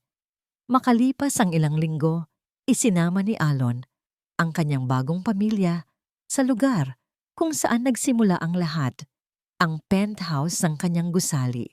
Ngunit sa pagkakataong ito, hindi sila nasa loob ng opisina, kundi nasa rooftop, sa ilalim ng kalangitan. Ang buong lungsod ng mga tala ay nakalatag sa kanilang paanan, isang karagatan ng kumikinang na mga ilaw. Wow! Namamanghang sabi ni Amihan, tumatakbo-takbo sa paligid. Hinawakan ni Liham ang kamay ni Hiraya sa isang tabi at ang kamay ni Alon sa kabila. Tumingala siya sa madilim na kalangitan na puno ng bituin. Tingnan niyo, sabi ni Liham sa isang masaya at malinaw na boses, itinuturo ang langit. Mama po, Papa. Ang daming tala. Niyakap ni Alon si Hiraya mula sa likuran habang pinapanood nila ang kanilang dalawang anak na masayang nagbibilang ng mga bituin. Dito, sa tuktok ng mundo, kung saan minsan ay naghari ang takot at kamatayan, natagpuan nila ang isang bagong simula. Ang bawat bituin sa kalangitan ay tila isang pangako ng mas maraming tawa, mas maraming pagmamahal, at isang kinabukasang sila mismo ang bubuuin ng magkakasama. At dito po nagtatapos ang ating kwento. Isang paalala na ang tunay na pag-ibig ay may kapangyarihang maghilom ng kahit anong sugat at magtayo ng isang pamilya mula sa mga durog na pangarap. Ang pagpapatawad para sa iba at para sa sarili ang siyang tunay na susi sa isang bagong simula. Maraming salamat po sa inyong walang sawang pagsubaybay. Naway na antig at napulutan ninyo ng aral ang kwento ni na Alon at Hiraya. Ano pong masasabi ninyo sa kanilang paglalakbay? At anong klaseng kwento naman po ang gusto ninyong marinig sa susunod? I-comment nyo lang po sa ibaba. Hindi dito nagtatapos ang ating paglalakbay. Marami pa pong kwentong kasing ganda at mas puno ng aral dito sa aming channel. Kung nagustuhan nyo ang kwentong ito, i-like, i-share sa pamilya at mga kaibigan at mag-subscribe na rin para lagi kayong updated sa mga susunod pa naming kwento. I-click nyo ang notification bell para kayo ang unang makarinig kapag may bago kaming upload. Pagpalain po kayo ng Panginoon, kayo at ang inyong buong pamilya. Hanggang sa muli.